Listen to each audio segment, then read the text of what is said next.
Récemment, j'ai publié une vidéo montrant que l'auteur du Coran était incapable de faire des mathématiques de collège. Un musulman dans la section des commentaires a répondu, en essayant de me convaincre, que le Coran contient des connaissances scientifiques miraculeuses. Comme si je ne l'avais pas déjà entendu celle-là. Malheureusement pour nos amis musulmans, cet argument ne pourra jamais, même dans 1 million d'années, me convaincre que l'islam est vrai. Parce que j'ai lu le Coran. Et comme le savent tous ceux qui l'ont lu, le Coran est une catastrophe scientifique. Le Coran est à la science ce qu'un pigeon est face à une voiture flambant neuve. Mais vu que l'argument de l'exactitude scientifique ne sait pas qu'il est mort, tout comme le personnage de Bruce Willis dans le film Sixième Sens, j'ai pensé que ce serait le bon moment d'expliquer que l'affirmation selon laquelle la science soutient le Coran est au-delà du ridicule. Commençons avec la dernière mutation de cet argument. Bonjour David, j'ai une question pour toi. C'est un fait avéré que l'astronome américain Edwin Hubble, en 1925, a été le premier à prouver que l'univers est en expansion.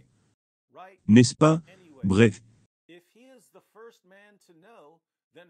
S'il est le premier homme à le savoir, alors comment se fait-il que le Coran, il y a plus de 1300 ans, en parle?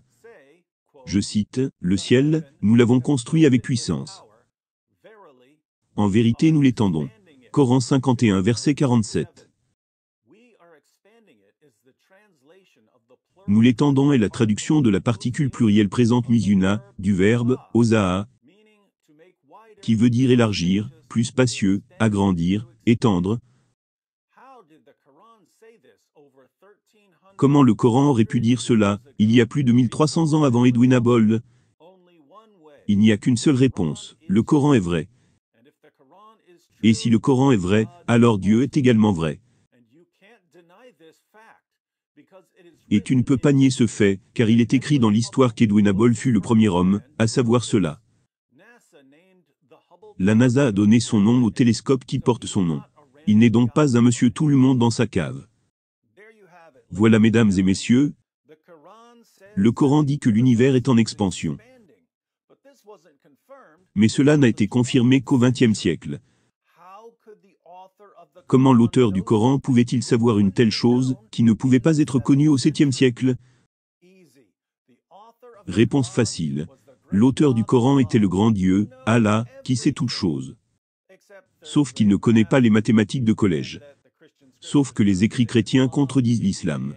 Sauf que les hommes adultes ne devraient pas avoir des rapports sexuels avec des fillettes, prépubères. Alors devons-nous croire au Coran, à cause de versets, comme le Coran 51 verset 47? Laissez-moi vous donner 3 raisons pour lesquelles ces arguments scientifiques pour le Coran s'écroulent. Premièrement, les versets que les musulmans citent pour montrer que le Coran contient des assertions scientifiques miraculeuses ne sont jamais clairs. Ils sont toujours, et toujours, désespérément flous. Prenez la sourate 51, verset 47. La traduction qui nous est donnée est la suivante. Le ciel, nous l'avons construit avec puissance, en vérité nous l'étendons. Nous l'étendons. Évidemment, si ce verset est clair, et que nous allons dans les diverses traductions du Coran, il devrait être d'accord sur le fait que le Coran dit qu'Allah est en train d'étendre l'univers. Allons voir quelques traductions. Traduction Pickthall. Nous avons bâti le ciel avec puissance, et c'est nous qui en faisons la plus grande étendue. Traduction Shakir. Et le ciel, nous l'avons élevé avec puissance, et très certainement nous sommes les créateurs des choses amples. Traduction chez Ali. Et nous avons construit les cieux de nos propres mains, et en vérité, nous avons de vastes pouvoirs.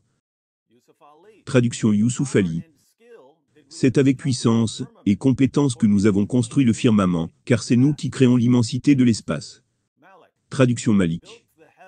Nous avons construit les cieux avec nos mains, car nous avons le pouvoir de le faire. Traduction Omar. Quant au ciel, nous l'avons construit avec notre grande puissance, et en vérité, nous sommes le créateur du vaste étendu. Traduction Hak. Et nous avons construit le ciel avec les mains, le pouvoir divin, et c'est nous qui donnons l'étendue. Traduction Halim. Nous avons construit les cieux avec notre puissance, et les avons rendus vastes. Traduction The Study Coran.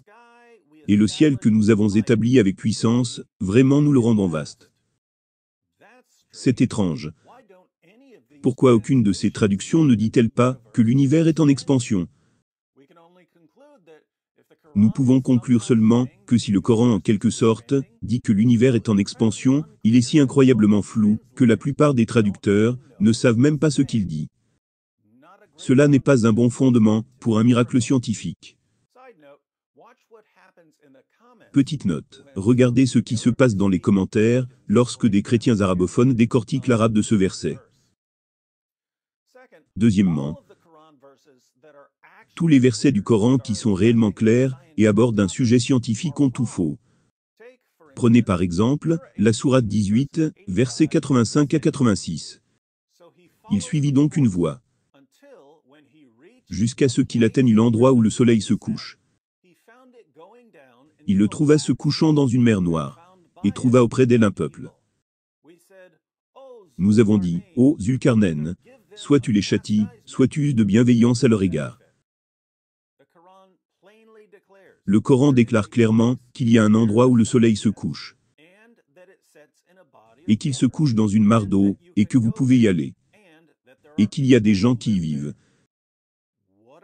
Que sommes-nous supposés faire maintenant? Nous sommes supposés accomplir un miracle. Le miracle de la réinterprétation.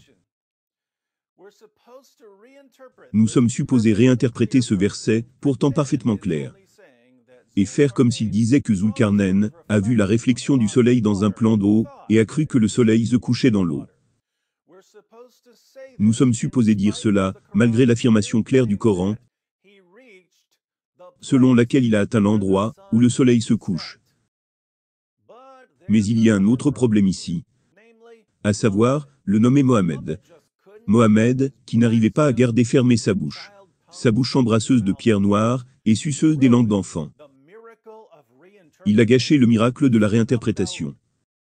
Sunan Abi Daoud 4002. Il a été rapporté qu'Abu Dar a dit: je chevauchais derrière le messager d'Allah, alors qu'il était sur un âne, et que le soleil se couchait.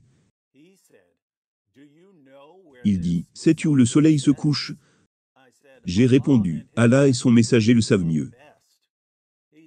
Il dit, il se couche dans une mare d'eau chaude. Notez que Zulkarnain n'est même pas mentionné.